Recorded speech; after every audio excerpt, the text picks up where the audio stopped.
Hebreus, capítulo 10, verso 19 a 25. O texto diz assim: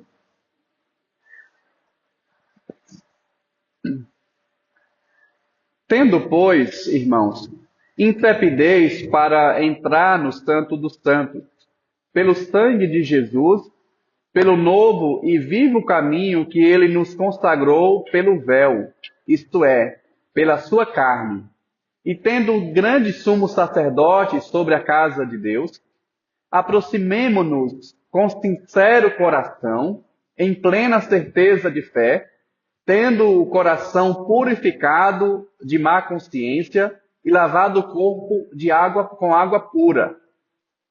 Guardemos firmes a confissão da esperança, sem vacilar, pois quem fez a promessa é fiel. Consideremo-nos também uns aos outros, para nos estimularmos ao amor e às boas obras. Não deixemos de congregarmos, como é costume de alguns. Antes, façamos admoestações, e tanto mais quando vedes que o dia se aproxima. Vamos orar? Senhor, esta é a Tua palavra poderosa, alimento para as nossas almas. Palavra esta que instrui, que corrige, que admoesta. Palavra esta que nos prepara para toda boa obra. Pedimos que o Senhor, mais uma vez, ó Pai, esteja ministrando aos nossos corações. Assim oramos em nome de Jesus.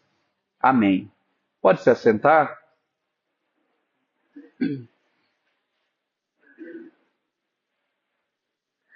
Meus irmãos, o escritor aos Hebreus escreveu esta carta para os cristãos que possivelmente viveram cerca de 40 anos depois da morte de Jesus. Então, este escritor, não se sabe, na verdade, ao certo quem escreveu, quem foi o autor deste livro. Não sendo Paulo, então, pode ter sido Apolo ou qualquer outro escritor. O importante é que foi uma pessoa inspirada pelo Espírito de Deus e que este livro de Hebreus se harmoniza, está de acordo com todos os demais 65 livros da Bíblia, com esse aqui 66 livros do Antigo e do Novo Testamento. Certo que este autor, ele escreveu para uma geração de cristãos que viveram um pouco depois que Jesus morreu. E este escritor relata a vontade de Deus para o povo daquela época e também para você, para mim hoje. A geração inicial dos cristãos na época de Jesus e pouco depois de Jesus viveu de forma entusiasmada, animada pela grande salvação alcançada por Jesus. A primeira geração, cuja história está em Atos dos Apóstolos, era composta de pessoas que estavam vivendo o primeiro amor da fé cristã. Sabe quando você ganha um presente? Hein, crianças? Alguma criança já ganhou um presente esse ano? É tão bom quando a gente ganha o presente, a gente fica animado, a gente quer guardar, a gente nem dorme direito, já acorda de manhã cedinho para cuidar daquele presente, para lavar, para admirar daquele bem precioso. Assim acontece quando a pessoa conhece o presente da salvação em Jesus. Mas acontece que ao passar do tempo, as pessoas vão esquecendo que aquele presente é muito precioso, é muito especial. Inicialmente, nós nutrimos no coração aquela sede, aquela vontade de desenvolver na fé. Isto quando nós estamos vivenciando os primeiros dias, a primeira empolgação, a primeira alegria, o primeiro amor pela salvação de Jesus. Mas ao passar do tempo, a nossa fé ela vai esfriando um pouco. Acontece que se nós não tomarmos cuidado, vamos perdendo, vai enfraquecendo aquela atenção, aquele primeiro amor pela salvação e pela pessoa de Jesus. E este texto, então, de Hebreus, ele aborda um pouco sobre as evidências da fé que agrada a Deus. As evidências da fé que agrada a Deus, que nós chamamos também de fé salvadora. A fé salvadora. Essa fé da qual o texto diz é uma fé que vai além de uma mera crença ou expectativa que as coisas vão melhorar. A fé descrita neste texto bíblico é uma fé plena e certa, como mostra o versículo 22. Esta fé aqui vem pelo ouvir da pregação da palavra de Deus, conforme Romanos capítulo 10, verso 17. E a confissão de fé da Igreja Presbiteriana do Brasil, em seu capítulo 14, chama esta fé de fé salvadora. Esta fé que agrada a Deus é um presente pelo qual os cristãos, os eleitos de Deus, são habilitados a crer para a salvação da sua alma. É uma obra que o Espírito Santo de Cristo faz dos corações deles. Esta fé é operada pelo ministério da palavra, como está acontecendo neste momento aqui, a pregação da palavra. É através do ministério da palavra e pela administração dos sacramentos, a ceia, pela oração, pela palavra, é por esses sacramentos instruídos por Deus que esta fé é aumentada, ela é fortalecida. Então, nesta noite, irmãos, eu quero falar sobre a fé salvadora, esta fé que agrada a Deus. A primeira evidência da fé salvadora é que esta fé tem intrepidez para oferecer sacrifícios de louvor a Deus. Acompanhe comigo os versos 19 e 20, quando diz: tendo, pois, irmãos, intrepidez para entrar no Santo dos Santos, pelo sangue de Jesus, pelo novo e vivo caminho que ele nos consagrou pelo véu, isto é, pela sua carne. Pela sua carne. Irmãos, no Antigo Testamento, o Santo dos Santos era uma sala interior do tabernáculo, e mais tarde, no Templo de Salomão, era um lugar reservado aonde ficava guardado a Arca da Aliança. Se tratava de um santuário proibido para o povo passar, sendo um acesso apenas para o sumo sacerdote, que representava o povo diante de Deus. Atenção, Tito, silêncio.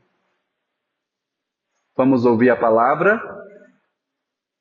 Então, naquela época, somente o sumo sacerdote poderia entrar naquele lugar e oferecer sacrifício em lugar do povo para perdão dos pecados. Portanto, apenas o sacerdote do Antigo Testamento tinha a ousadia dada por Deus para entrar no santuário. Mas estes versos que nós lemos aqui dizem que o caminho para este lugar foi aberto. O caminho deste lugar foi aberto por Jesus quando ofereceu seu corpo como sacrifício a Deus. E como o escritor de Hebreus coloca em outro texto, O sacrifício de Jesus se torna superior, mais elevado do que os sacrifícios do passado.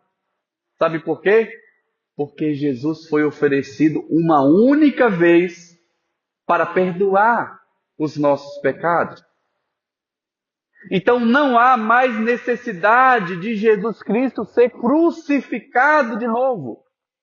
É por isso que na cruz, exposta aqui na parte externa do nosso templo, a cruz está vazia. Por quê? Porque Jesus morreu. E por quê, crianças? Porque ele ressuscitou. Ele foi oferecido uma única vez. Não precisa mais a gente colocar a figura de um Jesus na cruz. A cruz está vazia porque Jesus ressuscitou ao terceiro dia. Jesus é a realidade para a qual o sacrifício da antiga aliança apontava. Através da consagração do corpo de Jesus, do derramamento do seu precioso sangue, ele cumpriu aquilo que havia dito em João capítulo 2, verso 19, quando ele profetizou a reconstrução do santuário, se referindo ao seu próprio corpo. De acordo com Mateus capítulo 27, e também de acordo com Marcos, conforme nós já explicamos o Evangelho de Marcos, por ocasião da morte de Jesus, quem se lembra o que aconteceu lá no templo de Jerusalém? O que aconteceu com aquela cortina? Ela se rasgou de alto a baixo quando Jesus morreu. Aquela cortina era chamada também de véu do santuário. O véu do santuário. Aquela cortina, aquele véu, dividia o espaço permitido para o povo e para o Santo dos Santos, que apenas o sumo sacerdote poderia entrar uma vez por ano. É exatamente sobre este privilégio que Cristo conquistou para nós que este texto está falando. Como eu disse, eu gostei que as crianças cantaram. As crianças podem se aproximar por meio da fé em Jesus Cristo. O máximo, elas podem se aproximar de Jesus, porque Jesus acolhe as crianças também. Porque Jesus, ele entrou no lugar santo e ele deu permissão para todos nós aproximarmos dele, do novo e vivo caminho, conforme este texto fala. Jesus deu acesso para o sacerdócio universal. Ou seja, por causa do sacrifício de Jesus, todos os salvos são sacerdotes reais. Como diz lá em 1 Pedro capítulo 2. E complementado também por Hebreus capítulo 4. Por causa de Jesus, o nosso grande sumo sacerdote, podemos aproximar junto ao trono da graça, na certeza de sermos aceitos. Na certeza de sermos aceitos. Então, esta fé que agrada a Deus, esta fé salvadora, nos concede esta intrepidez, nos concede ousadia, nos concede liberdade para aproximar de Deus. É um privilégio para nós, irmãos. Como é possível oferecer sacrifícios hoje? Eu pergunto para as crianças. Como as crianças e todos nós podemos oferecer sacrifícios hoje? Como? Hoje não é como no Antigo Testamento que matavam os animais, derramavam o sangue para perdão dos pecados. Então, como é que nós oferecemos sacrifícios hoje? Muito bem. De acordo com Hebreus, capítulo 13, versículo 15, por meio de Jesus, ofereçamos um sacrifício constante de louvor a Deus. O fruto dos lábios que professam o seu nome. A implicação disso, meus irmãos, é que o ministério de louvor, quando as irmãs vêm aqui para adorar, não é uma apresentação no culto. Não é uma apresentação. Elas existem para conduzir a igreja para adorar a Deus. Quando o ministério de louvor está aqui, ou quando as crianças vêm aqui para cantar, não é uma apresentação teatral. As pessoas que estão lá também devem adorar a Deus. Independente como você julga ser a sua voz. Eu disse esses dias aqui, numa das pregações, que a adoração não tem a ver com você, com a forma como você está, com a forma como eu estou. A adoração tem a ver com Deus. Ele merece adoração. Ele merece que nós o adoremos em espírito e em verdade. Portanto, devemos nos esforçar para cantar também. É isto que Deus quer, irmãos. Ofereçamos sacrifícios de louvor ao nosso Deus. E além de ter ousadia para louvar, deve ter também a ousadia para orar, como Tito falou aqui nesta noite. Como nós estudamos aqui na escola bíblica hoje. Percebe-se certa timidez quando se trata de oração. Oração pelos enfermos ou outra necessidade. Isso acontece, por exemplo, quando os irmãos pensam que a oração do pastor é mais forte do que a oração dos membros. Não. A oração que Deus ouve é aquela que é direcionada ao Pai. Eu quero que as crianças repitam isso comigo. A oração que agrada a Deus é aquela que é direcionada ao Pai. Em nome de Jesus e com a ajuda do Espírito Santo. Essa é a oração que Deus ouve. Todos nós podemos orar assim e Deus vai ouvir. E Ele vai fazer como Ele quer. Devemos então ter total independência nesta oração, nesses sacrifícios que nós prestamos a Deus de forma decidida, de forma corajosa.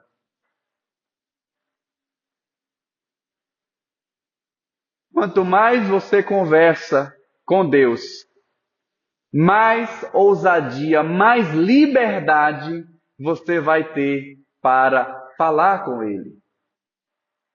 Você vai pedir coisas muito maiores. Muito maiores. Irmãos, devemos então nos preparar para sermos vasos de honra na presença de Deus. Preparar para sermos usados por Deus. No último encontro de homens na casa de Sávio, por exemplo, nós estudamos sobre o processo de amadurecimento de João, irmão de Tiago, o João da Bíblia. E nós falamos que João, embora tenha sido membro de um dos discípulos, os discípulos mais próximos de Jesus, ele não tinha a intenção de ser líder, mas ele se colocou à liberdade para que no momento certo ele fosse usado por Deus. E depois então de ter sido preparado por Jesus, ele escreveu 5 livros do Novo Testamento, sendo o último dos apóstolos a morrer de forma natural. E a sua influência, a influência de João, perpassou gerações. Precisamos de homens e mulheres e crianças que se disponham ao amadurecimento cristão. E basicamente, meus irmãos, como vimos lá, o primeiro passo para termos esta intrepidez, para aprender, para crescer. É sair da descrença para a crença, depois da crença para a maturidade, e no terceiro estágio, da maturidade para a liderança. Esta é a proposta de nós para esta igreja. É que cresçamos mais e mais, que nos desenvolvamos mais e mais. Esta é a fé que agrada a Deus, uma fé frutífera, uma fé ousada. E aqueles que têm a fé salvadora, eles têm intrepidez para apresentar sacrifícios agradáveis a Deus. Tá.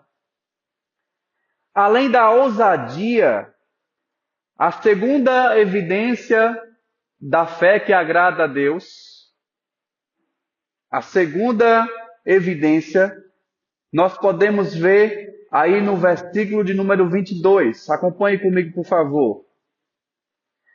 Tendo o grande sacerdote sobre a casa de Deus, aproximemo-nos com sincero coração, em plena certeza de fé, tendo o coração purificado de má consciência e lavado o corpo com água pura.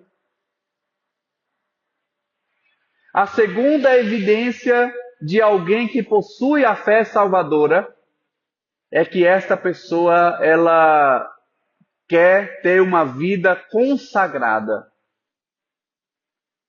É a consagração.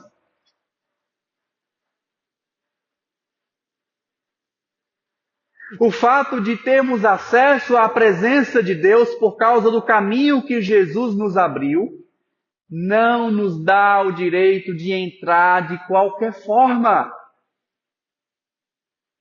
Deus é santo, meus irmãos, Ele merece reverência na sua presença.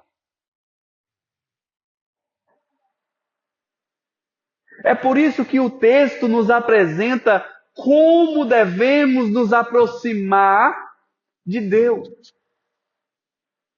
Porque lá em Hebreus capítulo 12, verso 28 e 29, diz assim: uma vez que recebemos um reino inabalável, sejamos gratos e agrademos a Deus adorando com reverência e santo temor. Porque nosso Deus é fogo consumidor. Alguns pensam que o Deus do Antigo Testamento era um Deus cruel, carrasco, e o Deus do Novo é um Deus bonzinho, gracioso. Isso está errado, irmãos. É o mesmo Deus. O mesmo Deus do Antigo é o mesmo Deus de hoje. Aqui no Novo Testamento, em Hebreus 12, verso 29, está dizendo que Deus é fogo consumidor. Lá em Atos dos Apóstolos, diz no capítulo 5, que Deus permitiu que Ananias e Safira fossem mortos no templo por causa da mentira. Ou seja, Deus é o mesmo no Antigo e no Novo Testamento. E Ele quer que nós aproximemos com Ele de forma consagrada. A vida do cristão consiste em consagração, a fim de oferecer adoração não ao próprio gosto das pessoas, mas do agrado de Deus. Acompanhe aí os versos 21 e 22 do nosso texto base, quando fala sobre os critérios para a aproximação da presença de Deus. Crianças, como é que a gente deve aproximar de Deus para adorar, para orar, no momento do culto, ou no culto doméstico em casa? Como é que nós devemos aproximar pela fé em Deus? A Bíblia está dizendo que a gente deve aproximar com fé e com plena confiança. Não precisa ter medo. Não precisa ter medo porque Deus enviou Jesus para pagar pelos nossos pecados. No Salmo capítulo 51, verso 17, nos garante que Deus não despreza um coração contrito e quebrantado. Podemos aproximar de Deus com confiança. Outra forma de aproximar de Deus é com consciência limpa. Consciência limpa e vida consagrada. E ao falar sobre a purificação da má consciência, aqui em Hebreus, capítulo 10, esse autor está falando sobre a lavagem do corpo com água pura. Ele não está falando aqui de forma literal.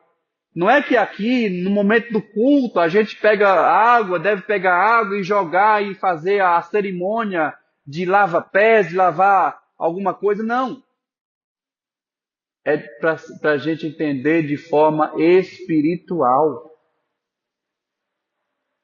O escritor aos Hebreus aqui, meus irmãos, ele está se referindo à cerimônia de purificação registrada no livro de Levítico, no Antigo Testamento, quando, por ordem de Deus, Arão e seus filhos receberam o batismo por aspersão de água e sangue para simbolizar consagração e purificação total a Deus.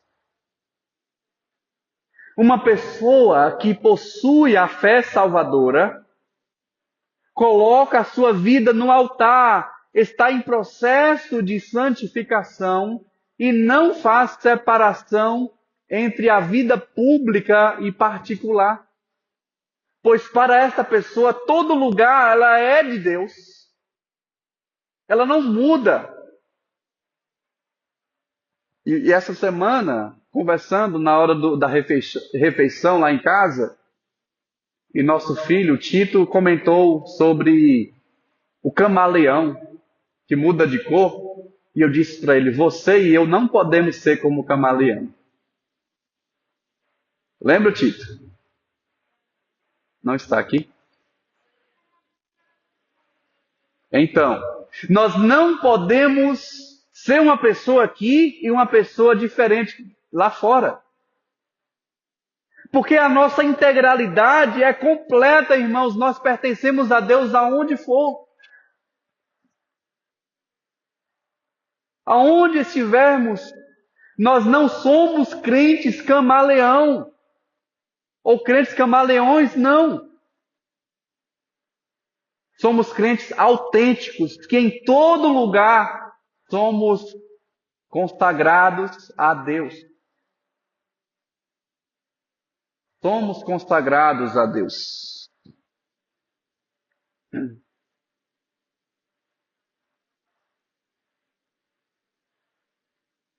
E ao falar sobre isso, eu me lembro de um filme que eu assisti há um tempo, chamado O Valor de um Sonho. Eu já falei sobre esse filme em algum momento, nesses últimos anos, mas eu quero repetir aqui, eu creio que seja importante entendermos e termos esse cuidado. O filme é baseado na parábola do filho pródigo, aonde o filho mais novo, que morava no sítio com seus pais e seu irmão mais velho, o filho mais novo resolveu ir para o mundo. E depois de fracassar, Joca é o nome desse rapaz, depois de fracassado, ele procura um trabalho e é contratado por uma empresa de um senhor chamado César. César era membro de uma igreja. E para ajudar aquele jovem, ele arrumou um emprego para o rapaz. E depois que o rapaz foi ao culto, o rapaz então foi contratado. E com muito esforço, aquele rapaz conseguiu alcançar sucesso na empresa. Mas aquele jovem conseguiu fazer aquilo que o filho pródigo fez na parábola. Ele começou a fazer coisas erradas, até que foi convertido por Jesus.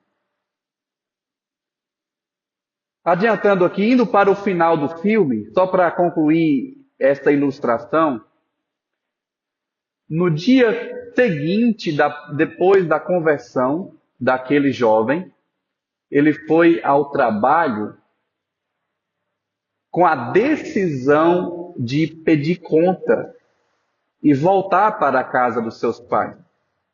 E ao chegar lá no trabalho, o seu patrão estava numa sala, numa reunião. O jovem, então apressado, abriu a porta, interrompeu a reunião e disse assim: eu não posso continuar trabalhando numa empresa onde eu tenho que burlar as leis e enganar as pessoas. Eu não posso trabalhar nesta empresa, patrão, onde eu tenho que mentir para vencer. Aí seu patrão respondeu assim: ó, meu rapaz, a gente já conversou sobre isso.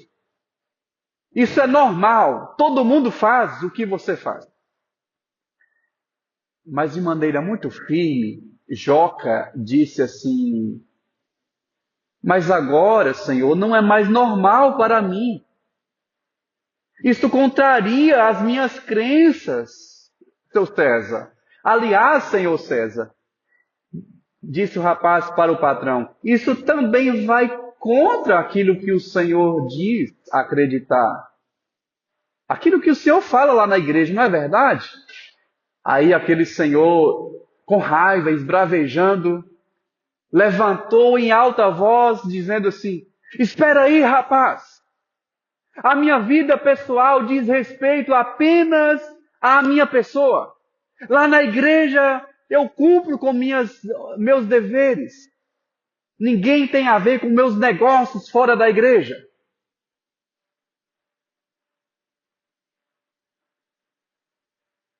Aí aquele rapaz entregou a chave do carro, do apartamento, e disse assim naquela reunião: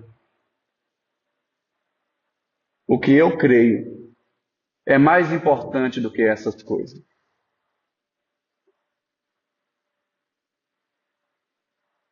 Observe, meus irmãos, que aquele jovem, de acordo com aquele filme, quando ele conhece Jesus, ele se consagra a Jesus. Ele não fez mais separação entre a igreja e o trabalho. Ele era uma pessoa consagrada ao serviço de Deus. Será que nós temos sido como o senhor César ou como aquele jovem depois da conversão? Deus quer que você e eu sejamos cristãos sinceros.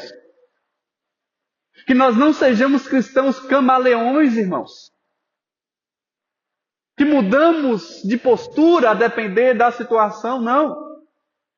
Isso porque, irmãos, o culto termina aqui, hoje, daqui a pouco, mas a partir deste momento, você e eu continuamos sacerdotes reais.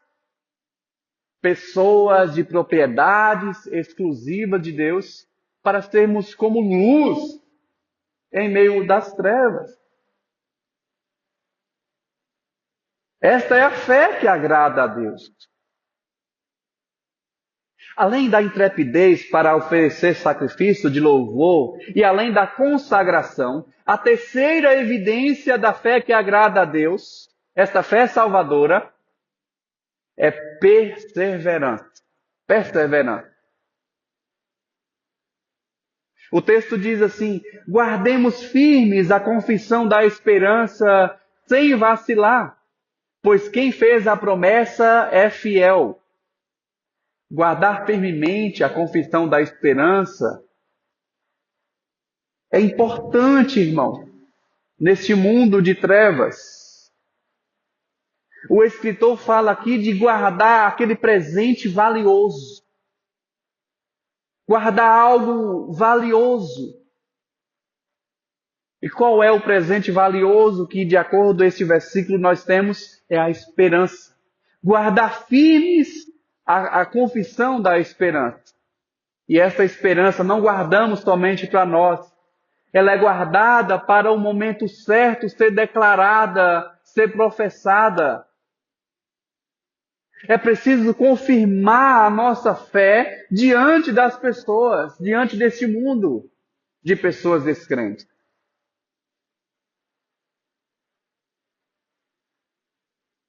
É uma fé, uma esperança autêntica. O que deve ser declarado aqui é a esperança que há em nós. Qual a esperança sua na vida e na morte? O escritor lá em 1 Pedro diz que diante das dificuldades, ao invés de ficar com medo, amedrontado, o cristão precisa se santificar, perseverar na prática do bem. E Pedro diz, lá em 1 Pedro capítulo 3, versículo 15, estejam sempre preparados para responder a todo aquele que vos pedir razão da esperança que há em vós. Interessante, irmãos, é como a santificação está relacionada com o testemunho do cristão. O apóstolo Pedro está fazendo referência aqui a Isaías capítulo 8, versos 11 a 13, quando diz assim: porque assim o Senhor me disse, tendo forte a mão sobre mim, e me advertiu que não andasse no caminho deste povo, dizendo assim: não chameis conjuração a tudo que este povo chama conjuração, não temais o que ele teme, nem tomeis isto por inimigo. Pois ao Senhor dos exércitos, a ele santificai, seja ele o vosso temor, seja ele o vosso espanto. No momento em que você está passando pelas adversidades, no momento em que o mundo todo está temeroso em relação ao futuro, preocupado, eu e você, nós cristãos, devemos estar preparados para professar a nossa esperança de maneira perseverante.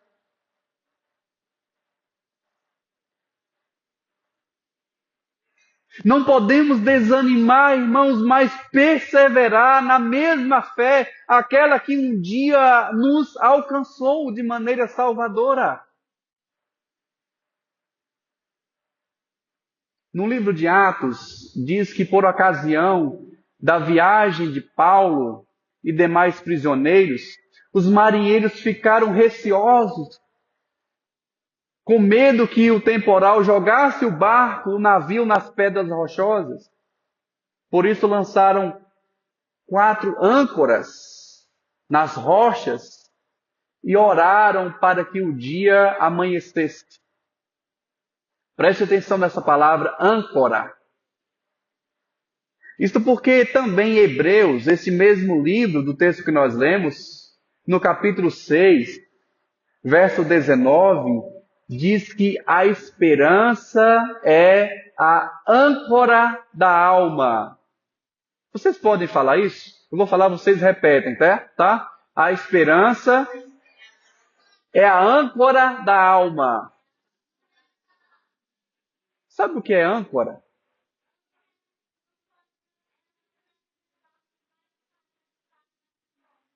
Muito bem, a âncora ajuda, tem a ver com barco, né? Ajuda o barco a ir para a costa, não é isso? É isso que você falou? A âncora assegura, ela não deixa perder.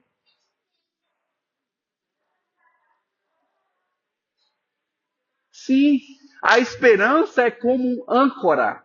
Ela nos dá garantia, ela nos dá segurança. É isso que esse texto está explicando para nós. A âncora está segura em Jesus, que é o nosso representante no acesso ao santuário, como eu expliquei aqui no ponto de número 2. Então nós cremos, irmãos, que a fé que agrada a Deus é aquela fé perseverante. Ela é uma fé que tem ousadia para oferecer sacrifícios a Deus. Ela é uma fé que leva a pessoa a ter uma vida consagrada. A fé que agrada a Deus também é uma fé que leva a gente a ter perseverança na caminhada cristã. Eu quero então concluir. Eu quero concluir com os versos 24 e 25. Acompanhe comigo aí, por favor, os versos 24 a 25. Eu quero deixar como uma aplicação de tudo o que nós vimos até aqui, destacando os versos 24 e 25, aplicando especificamente a demonstração de fé no serviço cristão.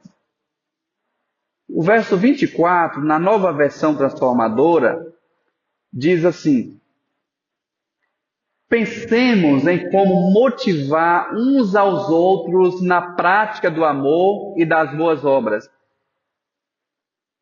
Pensemos em como motivar.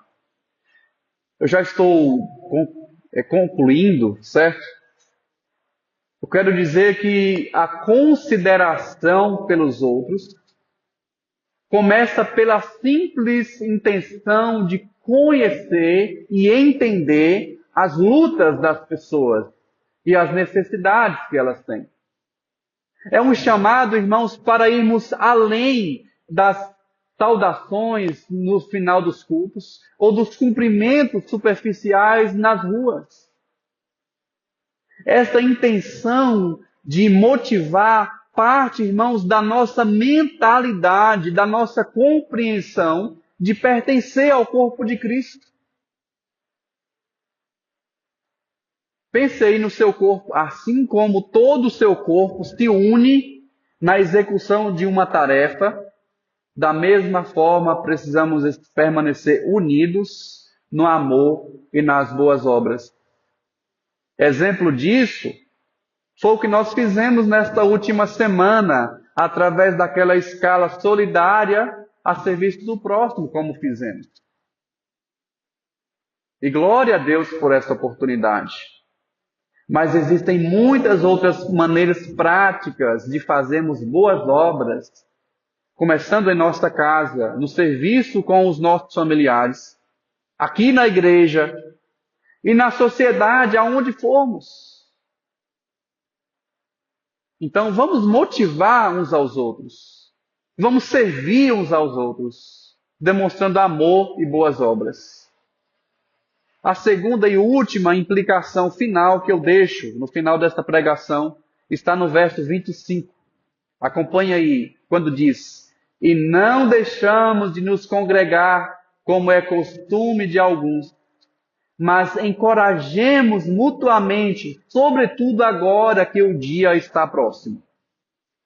Aqui o escritor bíblico está exortando alguns membros da congregação de Hebreus pela negligência de frequentar os serviços religiosos daquela época. Eles faziam isso de forma desobediente, de forma deliberada. Eles estavam deixando de congregar. E esta tendência foi vista pelo escritor desta carta como uma das indicações da falta de amor para com Deus e com o próximo. Por isso, meus irmãos, a implicação disso, isso que tem a ver com aquela época e que tem a ver com o nosso tempo, nos leva a entender o seguinte: devemos colocar como prioridade a nossa participação nos cultos e nos grupos de reuniões que realizamos. Devemos nos esforçar para sempre vivermos reunidos, como diz a palavra, não deixando de congregar, como é costume de alguns. Isso é Hebreus falando da sua época. Quando você e eu participamos daquilo que é programação da igreja, estamos dizendo: eu e minha família valorizamos esse momento.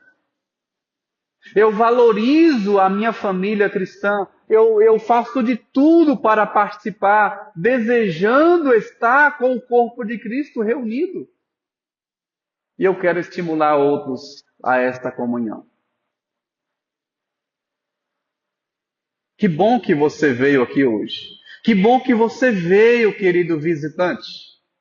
É uma forma de você dizer: este lugar, este momento é importante. Jesus nos aproximou a este momento. A fé salvadora, a fé que agrada a Ele. Que Deus, assim, continue falando ao seu coração, te motivando a viver esta fé que agrada a Deus. Uma fé que tem ousadia para oferecer sacrifício a Deus. Uma fé que te faz consagrar ao serviço de Deus. Uma fé perseverante. Vamos então ficar em pé, irmãos. Eu convido você a fechar os seus olhos.